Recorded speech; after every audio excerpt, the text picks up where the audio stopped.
back to Women Making Moves, where we celebrate the moves that women are making. My name is Amy Pons, founder of Unlock the Magic, Coaching and Healing. I'm joined today with Sara Reardon.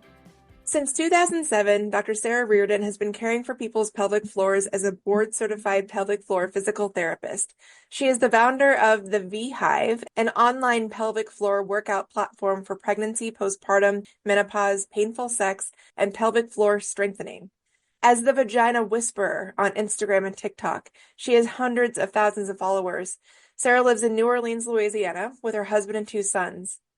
Floored, a woman's guide to pelvic floor health at every age and stage, is now available for pre-order and releasing on June 10th.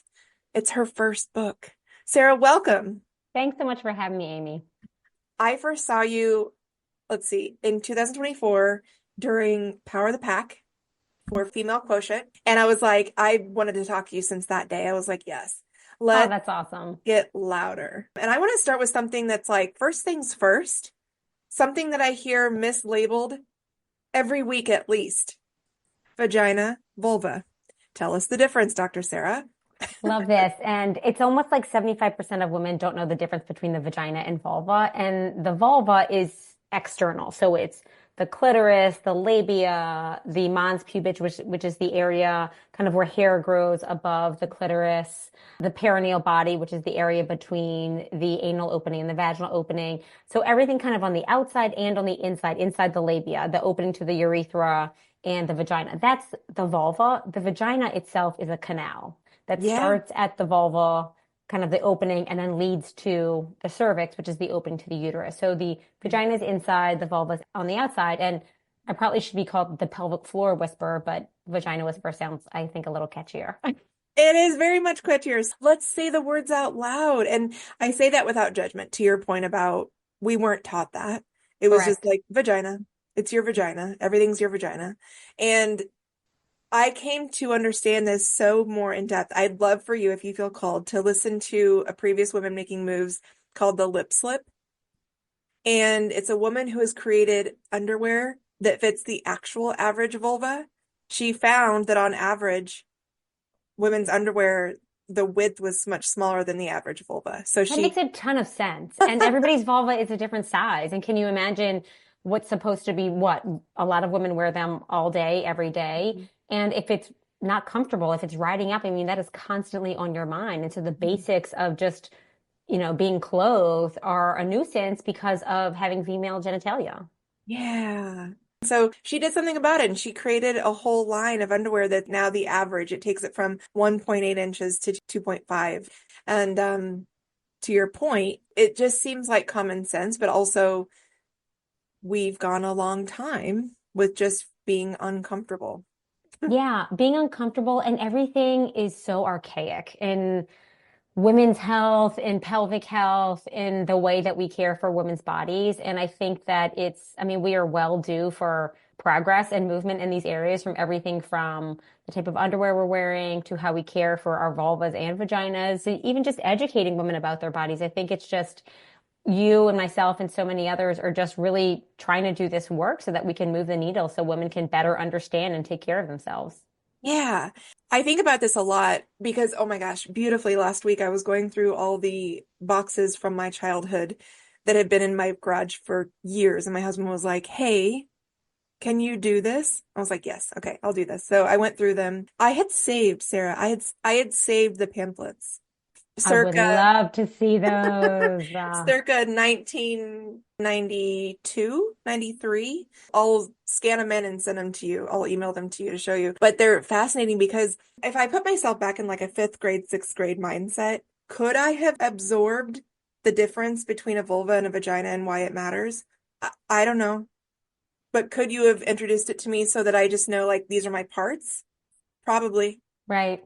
And so that you're not hearing it for the first time at 42, Okay. So I think that that's the thing is that I think that we've often made decisions based on like what will scare people, or we don't want to give them too much information. It might be scary, it might be overwhelming. Like, let them decide that. Like, why are we trying to protect what we think is protect women and young women when what we're really doing is just not educating them? We're not empowering them to even know how to talk about their bodies. It's like if you called your entire arm, your arm, and you didn't talk about your hand or your elbow. It's like you don't even know how to describe what's hurting or where something's bothering you. And the other thing that I'm huge on, if anyone follows me on social media, is calling your body parts by their names, because when we are teaching young women and young men and little boys and girls about their bodies, it's very clear that like pet names should not be used for them. One, just for safety if there was an issue of abuse or assault, but also because when we give them these names, it really clouds them in shame, as if there's something that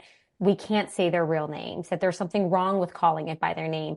And then when you carry that narrative with you over the course of your lifetime, then you think that you shouldn't talk about this part of your body, that you should either ignore it or avoid it, or it's embarrassing. And then when something happens, you don't know where to get help because it's never been spoken of. Yeah. And you bring up such essential points where trying to meet individuals where they are, it's like finding the line between telling like a 10 or 11-year-old or a 12-year-old person, this is a clitoris that provides pleasure. A lot of parents, I would imagine, I don't have kids, but that might be like a huge absolutely not. Don't tell a young person that.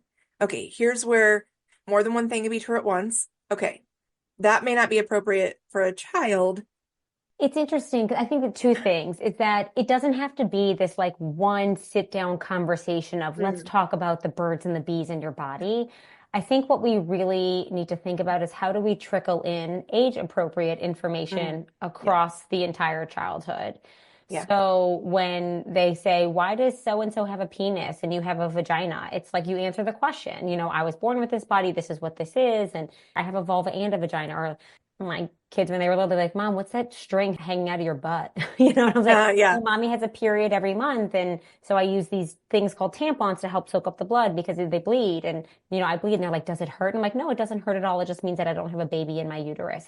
And then I stop. And if there's more Yeah. questions, I'll answer more questions. But oftentimes, just kind of satiating that curiosity is enough, you know? And it Yeah. could be like, hey, mom, what's this thing on this model? And it could be like, oh, this is called the clitoris. It's part of the vulva. And if they ask more questions, then it's like, well, what does it do? Well, actually, this is an organ that's just for sexual pleasure. Well, what's sex? It's like, see where the questions go. And that kind of can lead you as to how curious they are versus like, hey, I just have a question. I kind of just want one answer. It's not a one sit down conversation. It's a trickle of information. And then I think what that does is it cracks the door so that when they have questions that are deeper, more intense, more mature, they're willing to come to you. Whether it's about clitoris, what is the clitoris, or masturbation or pleasure.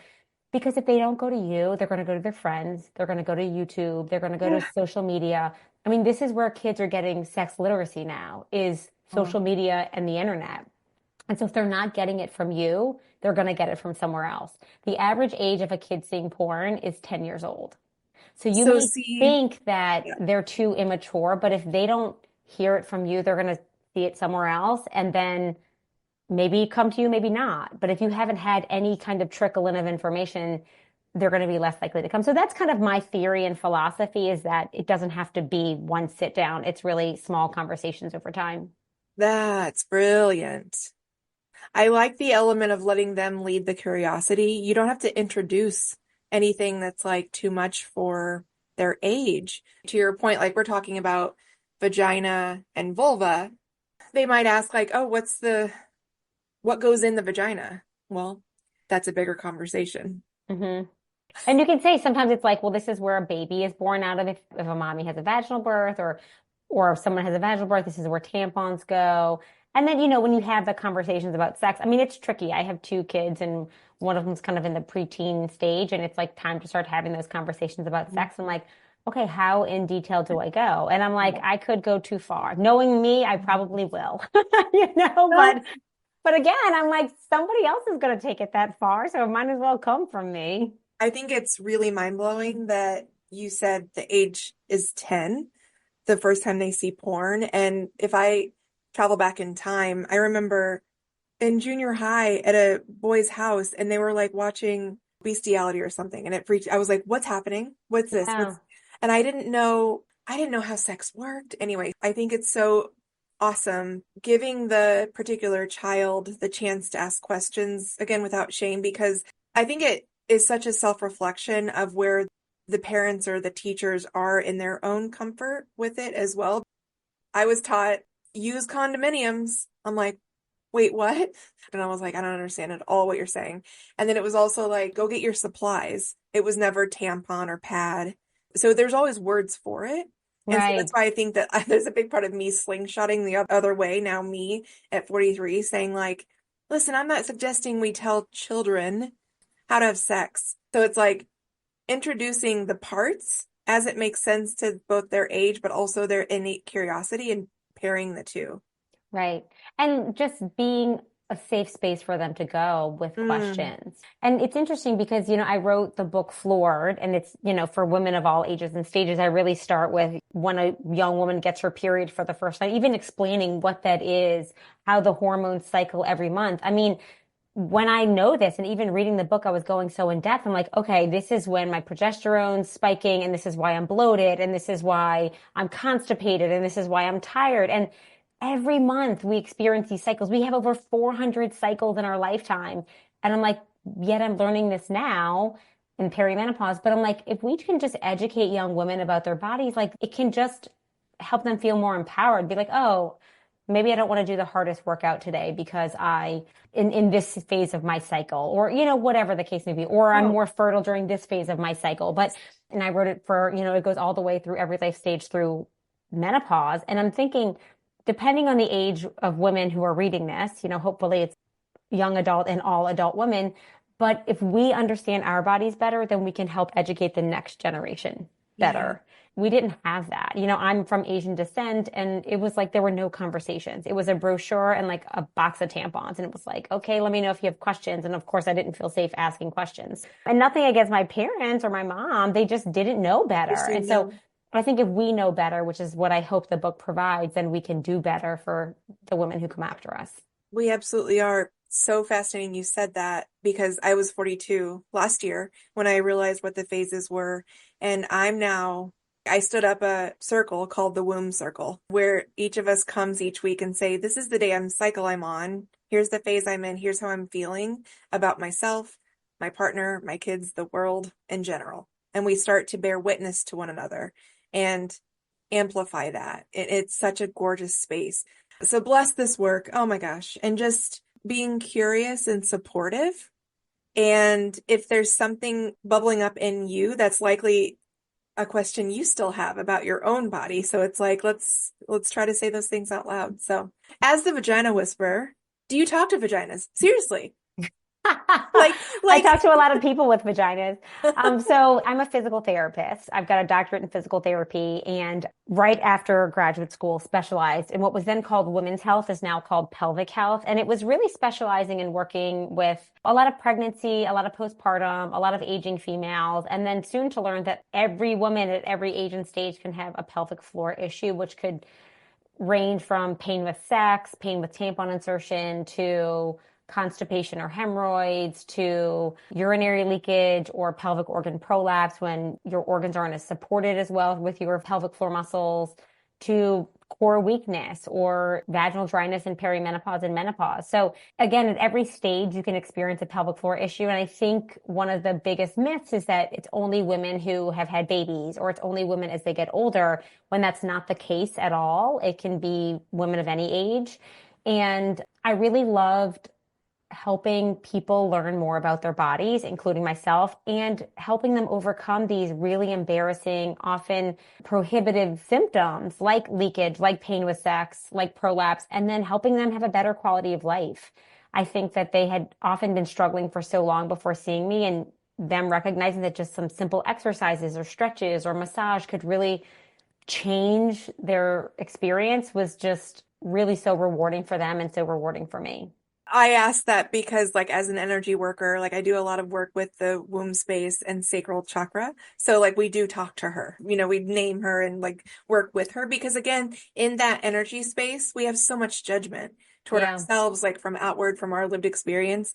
And then, oh, by the way, our lineage tends to set up camp there as well. So that Right. energy space, it depends on how you acknowledge and start to trust each other rather than being like this against as we've been taught throughout. So, Well, um, and to your point, I think that we've we've either been taught to kind of like ignore, suppress, distance ourselves from this part of our body. Again, there's such a narrative of like shame or embarrassment, and even like it's dirty, or, I go into the book, even kind of the cultural context of like, how did we get to this place where we felt like we needed to like cleanse our vaginas or douche, or that we couldn't talk about them, or menstruating was dirty when it's really just a very normal part of a menstrual cycle.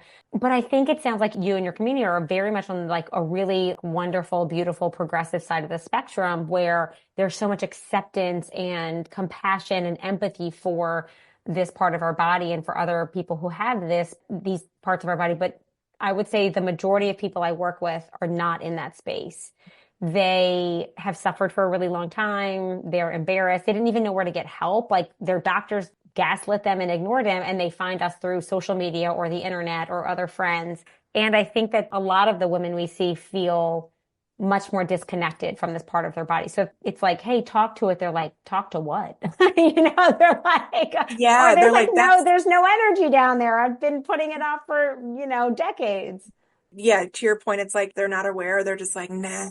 I've talked to different people that have had trauma in the sacral chakra, whether it's related to pain or different conditions, endometriosis or something like that, or painful births or trauma, assault, abuse, things like that. And they don't even want to go to the doctor. That's traumatic. Correct. To insert anything.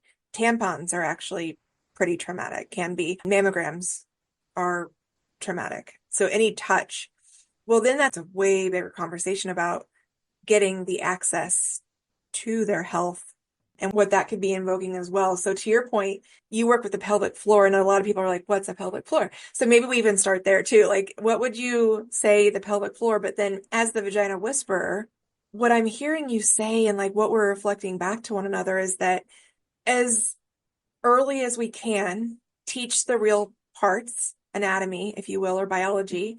And then as it makes sense for the unique individual, share that it is in an energetic space, actually magical. It's such a place of magic and power and ability and capacity. And if you can tap into that, and again, when I say this, some people are going to be like, I have no idea what you're talking about. Right. But like, what if you could know what we're talking about? And like, what if you could feel into that? Because she's there, but it might be that for one reason or another, whether your lived experience or your lineage, that's been cast aside or not supported. And that's what we're here to nourish and foster. So for those who don't know, what's the pelvic floor? So the pelvic floor is a basket of muscles that sit at the base of your pelvis. So if you put your hands on your hips, those are kind of the hip bones or the top of your pelvis. And if you kind of walk down to the front where the pubic bone is, that's the front part of your pelvis. And then in the back, you've got your sacrum, which is that triangle shaped bone. And then your tailbone's at the very bottom. So this basket of muscles called your pelvic floor attaches in the front to the pubic bone, the back to the tailbone, and slings side to side and sits like a hammock.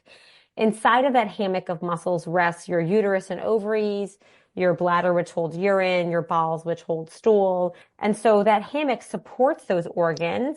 And this muscle or this hammock of muscles also has the openings for urine to exit at the urethra, stool or poop to exit through the anal opening, and then the vaginal opening. So we talk a lot about the vagina, but it's really the whole pelvic floor complex that I focus on. And as a PT, a physical therapist, we work with muscles and nerves and tissues. And I just work with the muscles and nerves and tissues in this area. But there are 36 muscles that attach to the pelvis. And so these pelvic floor muscles are influenced by your core, your hips, your posture, your back, whether you've had surgeries on your abdomen, whether you've had vaginal birth, whether you do a lot of core work and suck in your pelvic floor and your abs a lot, whether you are tense and you squeeze your tush a lot, if you sit a lot. I mean, so many things influence this part of our body. And to your point, our muscles and tissues hold on to tension. And when we've experienced either trauma, it doesn't have to be sexual, it could be any kind of trauma or injury. It could be birth, surgery, a fall, or just stress. I mean, I think we live in a really high-paced, stressful world where we have upregulated nervous systems. They're overfiring all the time, and our bodies hang on to that tension. I know I get like a lot of stress in my neck and tension in my neck and shoulders, and I tend to get migraines and headaches. It's the same thing in your pelvic floor. You can hold tension in your pelvic floor that can lead to painful sex, painful pelvic exams, hip pain, difficulty starting your bladder stream, straining with bowel movements, inability to kind of strengthen appropriately. So we don't think about these muscles because we were never taught they existed. But when you see what they do, they influence these things we do so many times a day, like going to the bathroom or having sex or having periods or giving birth or sitting. And so they really are so important to know about, to understand. But also, I think people don't know about these muscles until there's a problem. And what I really want to change is for people to know how to proactively care for their pelvic floor, which I go over in the book a lot. But then also, if you are experiencing a problem, like what can you start doing right now to help? You have a really cool diagram in the book that shows the basket of muscles. Yeah, and I show it in the female body, and you can see how it attaches from the front to the back. And it's just like this sling, and you've got the organs resting on top of there. You've got the three tubes for the urethra, the vagina, and the anus coursing right through. And you're like, oh, that's what it is. Oh, And then I kind of even show it from like the undercarriage side, like if you're laying on your bed with your legs relaxed open, like the outside when you see the vulva, and then, peel off that skin. This is what the muscles look like underneath. So it just helps you kind of visualize these muscles because we can kind of bend our elbow and see our biceps contract. Like it's hard to see this part of our body. And so I'm a very visual person. So I hope it also helps other people say like, oh, this is what's going on down there. I can't wait. I can't wait. I'm going to pre-order and see that. I love a good diagram. So there's two muscles I want to ask you, like if these muscles in particular are part of my pelvic floor because they give me trouble the most often. Psoas and piriformis. Are those part of the pelvic floor? The psoas is, I mean, not sorry, the piriformis is. So the Oh, piriformis is a hip rotator muscle. So when you kind of sit and you oh, bend your legs open, you kind of open your legs wide, that's that muscle shortening and tightening. It rotates the hips in and out. And when you actually internally assess the pelvic floor via a vaginal exam, you can press on that muscle. And so it's part of the pelvic floor.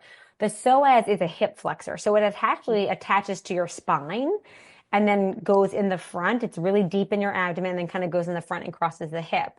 So how you sit and how we stand and how we sleep affects these muscles. And I mean, you could do massage or stretching till the cows come home, but if you aren't even thinking about those other positions or postures you're assuming throughout the day, or even how you're moving when you're exercising, that could influence the psoas and the piriformis. And most of us sit too much, which is why the psoas is really tight. I get myofascial release, which is my favorite in the world. People are like, "Oh, is that like a massage?" I'm like, mm-mm. Especially the psoas work. Like it brings tears to my eyes. Like, Yeah, it's so deep and intense. And I do oh, this technique called dry needling, and I do it to the glutes a lot and the piriformis. And it's using like a thin acupuncture needle to kind of go and release these knots. And it's so intense, but it's so effective. And I have had it done to me. I do it to myself. And I'm like, I can't believe people let me do this, but it's so helpful. So I'm like, okay, it's a little bit like, I'm going to do this and it's going to be uncomfortable, but in the long run, it's yeah. so helpful to release that tension. Are you in Chicagoland by I'm chance? actually in New Orleans. Oh, that's right. I have a twin sister who lives in Chicago though, which is kind of Okay. cool. Okay. That's right. I read that in the bio, but I was like, oh, I wish you were here so we could work on my psoas. Um, but it's just I'm just voracious for what we didn't know. And it's never about making anybody wrong and like, oh, we should have done this. It's like, oh, now we know. Cool. Let's explore that more. And it feels like millennial was like the generation that started to be like, let's get curious. And Gen Z threw the door open, was like, let's know everything right now. I really try to meet someone where they are and not with judgment. Be like, oh my gosh, I can't believe you don't know the difference between a vagina and a vulva. It's like, oh, did you know there's a difference between the vagina and the vulva? And what we often refer to is actually the vulva kind of conversation rather than with judgment. So, No, I just had someone ask me to write a children's book. I was like, well, I just yes. wrote this book, so like, I need to take a beat. But I was like, yes, I mean, this is how, like, we have books for periods, we have books for sex, but like, how are we teaching young girls how to pee and how to poop and how to, insert tampons and like just kind of a practical guide for your pelvic floor so that, I mean, I teach my kids how to poop and they're little. And so I think that it's hard for parents to have these conversations sometimes. So like, what are other resources we can give to educate young women and men? Yeah. Humans, just like Humans. what are your body parts? What's happening when this XYZ happens? It's the same way. And I love your PT background because you, more than anybody, knows that everything is connected. Yes. Every single thing is connected. When we're kids, I think that might be the coolest way to say, like, you take a drink of water. How does that go to pee? Like, it's Right. not just something that happens. Like, use something more, I don't know, whether it's like innocuous or something that they might be used to. It's like you take a drink of water, then it like watch the travel from the blood Right. and how it gets to the urethra and then pee, you know? You know, it's funny because when I was writing the book, I was like, do I really need to explain this process? And I was like, yeah, I think I do. And I actually made this analogy for how pee comes about is like to train tracks. Because when my boys were little, they used to play with like all these train tracks and they would like have these different stops and they would go all around our living room and under our couch. And I was like, it's kind of like that. Like you drink water, it becomes blood, your kidneys filter blood, the waste is excreted as urine that trickles from your kidneys to your bladder. It stores in your bladder and fills up, and then your muscles relax and it empties. And it's like, it's so basic, but we don't talk about it. I just learned that water becomes blood. What? I didn't know that. It's absorbed into our bloodstream. I didn't I didn't know that. I thought it sat in our stomach and then Some went, does. It helps churn food and becomes a stomach, we have stomach acid, but blood is water. oh my gosh. See? So please never doubt yourself. Always explain, like, and it's interesting. Like, I spent 20 years in corporate, and it was always like, explain as if you're explaining to a child. And I think that was always like kind of said, but it was never really taken seriously. It's no, but seriously. Explain it to me like I'm a kindergartner. Well, and it's funny because when I started the Vagina Whisperer social media account, I didn't use like PT terms because I was like, people don't understand us. They're not like external rotation of this muscle causes this. I'm like, no, if you sit with your legs crossed, it can jack up your pelvic floor. Like, this is the stuff we need to know. Or like, Oh, if you're sitting down peeing, like, don't push, just let your bladder do the work and push the urine out for you. You just need to breathe and relax. Instead of being like, if you have too much pressure on the detrusor, I'm like, people don't know. This is even why the vagina whisper, it's not the most anatomically correct term for what I do, but I'm like, it meets people where they are because they get that. They're like, okay, she's talking about this part of the body, and then they can kind of go down the rabbit hole to find out more. But I think it is important that we meet people where they are. yeah. It doesn't matter how they come in. Like, for instance, sometimes I'll get really into my energy spiritual talk and I'll be talking about feminine, divine masculine. And I was like, wait a second, let me reel this back. Okay. You know how you feel some days where you're just like having great ideas and you're like just moving and flowing? That's typically divine feminine. I try to take a step back because, to your point, we all get into our zone of genius. And that doesn't necessarily mean we're always going to be knowing what we're all talking about. So I like that you bring it back to that. I mean, I try. I'm sure I still use tons of like nerdy PT terms too, but but I just learned what divine feminine was. I'm like, I'm learning something new. Oh, yay. Yes, the very simplest terms. Divine feminine is creation, divine masculine is structure. So together, you can see creation and structure to be birthed out into the world. And when you're skewed in either one, you're either only doing or only creating. So I like beautiful that. balance. Love that. Yeah, I could go all day about how we're experiencing imbalanced masculine, but we won't for today. So we've talked a little bit about your book, but I now want to ask you, what are you excited about most, especially in this weird worldly time? And that something that I always share with the women that I serve and my community in general is check in to your energy space first. How do you genuinely feel? What do you have capacity for before you step outside yourself and go into the collective or like turn on news and things like that? Like, really, really, truly give yourself a chance to feel into what you have capacity for. So I share that because we get to still feel excited day to day, especially with your book coming out, while everything outside is like crumbling. So I want to hear more about your book beyond what you've shared already, but also anything else you're excited about coming up. So I'm doing a little podcast recording now, as you mentioned, and traveling for that. And the book launches on June 10th. So, I'm encouraging folks to pre-order now because I think what I really want, I don't have any goals for like, it's got to be on this list. It's what I ultimately want is to people to have a resource to better understand their bodies that isn't social media. I mean, I have a large social media following and I think it's great, but I'm like, that could go away tomorrow. Or maybe I just want to get off social media one day. Maybe other people want to get off social media. And I want there to be a place, a resource where people can pick it up. I say read the first and the last chapters. Those are my two favorite. Like I just recorded my audiobook and I reread the entire book. And I was like, okay, the first and the last chapters are definitely my favorite because it just kind of like gives you the reason of why this is important. And I don't think people understand how many women suffer from this and how debilitating these issues can be.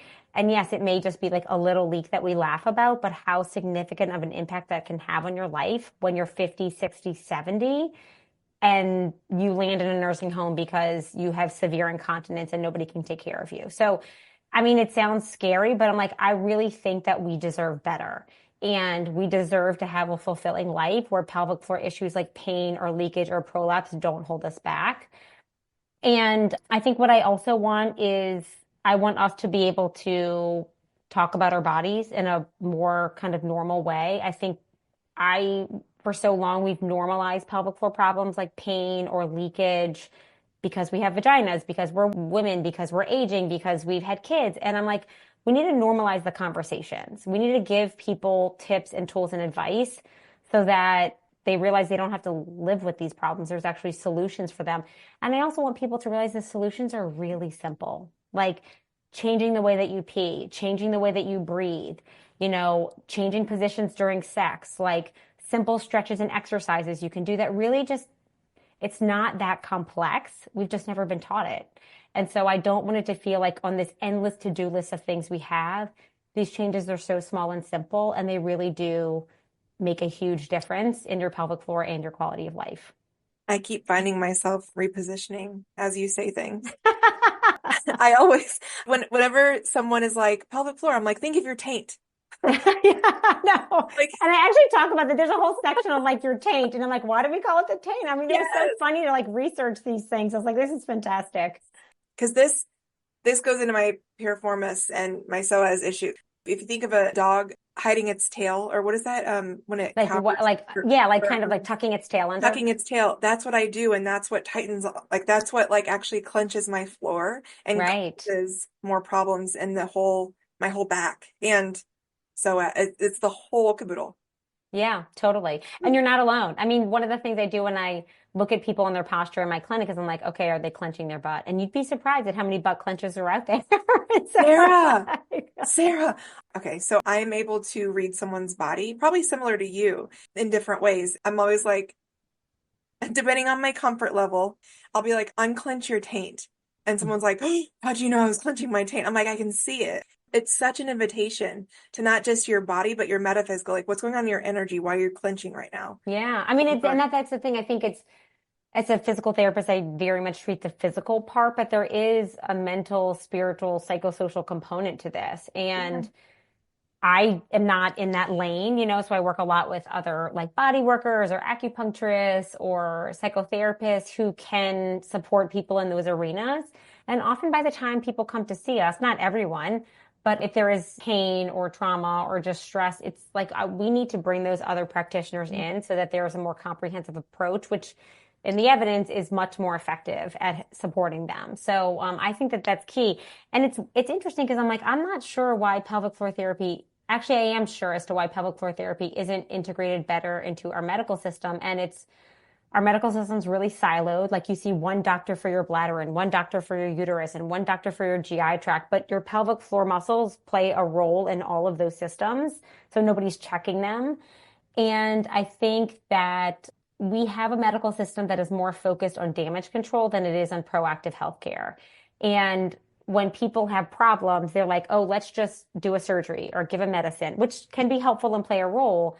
But there's no like, hey, let's try exercise or movement or stretching or breathing or massage and all of these different modalities that have no negative side effects. And even if you end up needing surgery or medicine, like this is a piece of the puzzle instead of we're all just looking for this like magic pill or procedure that is just going to solve our problems, but we're not getting to the root source of what's causing them. So I think that that's why we've kind of missed this whole pelvic floor conversation for so long as well.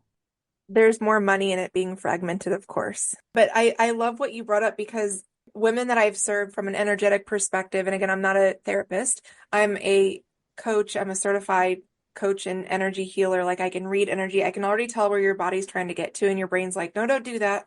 And we walk the bridge. I'm always amazed and not amazed because I understand it, but someone will come to me and we're like, you won't believe because we'll move energy from a specific part of the body and then they'll go see someone like a physical therapist and they're like, what do you do? It's so much more loose. And you can't explain it, quote unquote, but it's like, well, we moved energy and then it was easier for them to physically move into that step of therapy. So it absolutely beautifully works together. If you Totally. can get everybody in on the same page. I'm heading into perimenopause. So I have my primary, my gynecologist, my psychiatrist, my therapist. Nobody's talking to each other. So Right. I it's know. It's it's so me. frustrating. It's me going to like a million appointments and being like, okay, just reiterating what they all say and just parroting and then being like, okay, we should do this. They don't know. Anyway, no offense to anybody. It's just like No, it just none. And that's why I tell people like you have to be the quarterback. Like don't yeah. leave it to another person. Like you have to be the driver in your care. You have to be the one advocating for yourself because, and I say this to my husband all the time. I'm like, if I don't advocate for myself, who's going to advocate for me? Not my physicians. They have 1,000 other patients. Like, it is up to me. And I really think when we talk about kind of I want out of this book, it's like, that's what I want. I want people to feel confident advocating for their bodies, for their pelvic floor health, having language to talk to medical providers if they need more, and even just having tools to take care of it by themselves at home. Like just some of the tips and tools I offer in the book. I think it's just you, you have to kind of be the quarterback because it's not going to happen for you. And you have to ask the questions and you have to be curious and you have to try different things. And sometimes people are like, oh, I went to physical pelvic floor PT and it didn't work. And, I'm like, well, but did you try another one or was it the right avenue? I'm like, it's like saying you tried on a pair of pants and they didn't fit. So you just stopped wearing pants. I'm like, if it is a pelvic floor muscle issue, like sometimes you have to find the right person or the right track for it to be effective. And again, from an energetic standpoint, that second chakra in the pelvic bowl, that is the energy center that is all about receiving. So if you go to a pelvic floor treatment and you're not open to receiving, it's likely you won't receive. What is that mindset going into it? So I love that. um it's so incredible. So as we start to wind down, this is wild. I want to go to a post that you made on LinkedIn a little bit ago. It just made me smile because I'm like, oh, I wish Sarah and I lived closer. She's my fave. It says, never did I think I would see the words vagina or queef in my local paper with my picture next to it as the vagina whisperer, but here we are. Tell me more about this post. And I love that this was like in the mainstream. Yeah. Yeah, I really had the honor of being shared in a handful of publications. There was one on Yahoo, there was one in Time magazine, and I live in New Orleans and one was in our local newspaper. And the editor and the writer was a postpartum mom who had followed me on social media. And she said, I feel like more women need to know this information. And so she and a photographer came into one of my sessions with approval from my patient and interviewed a couple of my patients and took pictures. And, she shared in a very candid article, like why women need this. And men have pelvic floor transgender. Everyone has a pelvic floor. And there is pelvic floor PT for males. I see males as well in my practice. I focus more on females right now, but I've always seen male bodies and trans bodies as well. But she was like, why aren't more people talking about this? And this is what I want to try to achieve with this article. And yeah, I mean, she talked about like, people don't know that queefing is a pelvic floor issue, that it could be muscle tension or muscle laxity. So the fact that these words are being shared in our like online and in our paper was just a real joy, because Mhm. 6 years ago, I think it was, right before COVID, I was asked to come on the news and they said, but we can't say your social media handle, the Vagina Whisperer. And I was like, why not? She was like, we just don't feel like it's appropriate. And I was like, I get that, but I feel like this is part of the problem, that we can't talk about this and therefore people aren't going to know about it. And so I didn't go on the show. I'm not like a hard ass at all. It was just like, this is part of it, that we can't sugarcoat everything because people are suffering and we have to address the conversations, have the conversation so we can find solutions to the problem. So that was a joy, that LinkedIn post that I shared. And I think it's, Love it. and some of this is too, like, I like bringing levity to this topic. I don't think it has to be so serious or so heavy or so medical. I think that we can get education and be funny and Mhm. be compassionate and be helpful and evidence-based and be all of these things, all in an effort to help provide better care for women and their pelvic floors. You and I have access to this language and feel free in which to do so. And we've gotten through any judgment necessarily, maybe in our lived experience, that allow us to get here. And we have access and capacity to get here. And it starts with being able to say the words or using the language. In this world where humans push through, and in the spirit of this conversation, I'll pinpoint women especially, we're just taught and meant to work through pain or discomfort. So someone not even maybe realizing that they have that, like, the pain and discomfort, they're like, oh, that's normal. And it's not. Or don't even want to say the words like, I can't reach out to the vagina whisperer. Never forcing someone to get comfortable that they're not comfortable with, but at the same time helping them understand to meet themselves and being like, where does that judgment or embarrassment or that let's just power through the pain come from? And is it yours? Or is it something that you were taught that you're able to put down? How do you get to people that do actually really need your help, but like don't even know how to say it or will refuse to say it? I think that's a great question. And I want to approach it in two parts. As one, you can always reach out to me. We answer every DM and email. I would say that this is why it's important to have different options for people to get support, whether it's an online exercise program, whether it's social media, whether it's an in-person therapy visit, whether it's a virtual consult, whether it's a book. I think that people need a menu of options so that we can meet people where they are. Some people are going to prefer to be cozy in a chair and read this book and kind of let things start to stir. And other people are going to say, I want to go to somebody and I want them to hold my hand and tell me exactly what to do. And I want them to feel my body. So there's so many options in between there. The way that I see this and what I really encourage women to kind of reflect on is like, do you feel like you deserve better? Why do you feel like you should have to deal with these issues? Because somebody told you this, because you didn't know different, because this has been the narrative in our culture, because we live in a society where it feels like nobody cares about women or their health, and we're often dismissed. I mean, more women get gaslit than men. And so the one question you can ask is like, do I deserve to feel better? And if the answer is yes, then you can start taking those steps to get there. And they don't have to be leaps. It could be reading a chapter. It could be watching one post. It could be changing the way that you pee. But I think talking to one person about it. So it's the same concept we think about when we are young and we want to trickle things in. It's okay to do that. There doesn't have to be this huge overhaul of your life to address a problem. But I do think if you're listening to this and anyone out there, you do deserve better. Like that's it. There's no question. And so why not? It's, maybe it's hard, maybe it's costly, maybe it's time consuming. There's a million reasons why we don't do things, but do we deserve them? And I think that's the real question to ask. And with so much love, if the answer to Sarah's question is no, you don't deserve better. Mm. Yeah. That's I, that's beyond where I come in. then I want you to come to me Yes. and I'm And then gonna, you start exploring why. yeah, like, why is that true? Why is that true for you? Like, where do you feel that in your body? And some are like, because I'm taking care of everybody else. And the thing, I've been really called to talk about this a lot with women recently, is by any degree, if you can understand that choosing you first is by virtue choosing those you care about, if you can get on board with that by any degree, then it's actually not true that you don't deserve it. It's that you do deserve it. And it's likely that there's been training or programming that says that you don't, and it's not true. And Right. let's step outside of that. Let's put it down. Yeah. Okay, Sarah, where can we find you? Oh, you're so sweet. So I'm on Instagram as the Vagina Whisperer, the vagina.whisperer.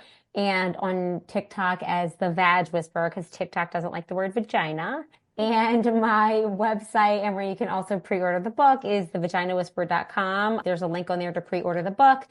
And I would love for you to do that. And also feel free to support independent bookstores if you do order books online. And everybody who pre-orders, when you submit your order number before June 10th, you get 30 days free of pelvic floor workouts that I send so that you can start working on these issues right away and just kind of really get a sense of like, oh, wow, this is pretty simple. So, but outside of all of that, I just really appreciate being able to have these conversations so openly. I love talking about this, as you can tell. And I just really hope that it inspires or empowers women to, yeah, just make some small changes to really benefit your life. And I hope that we can kind of keep moving the needle forward to take better care of women in this country. Thank you, Sara. Thank you, Amy.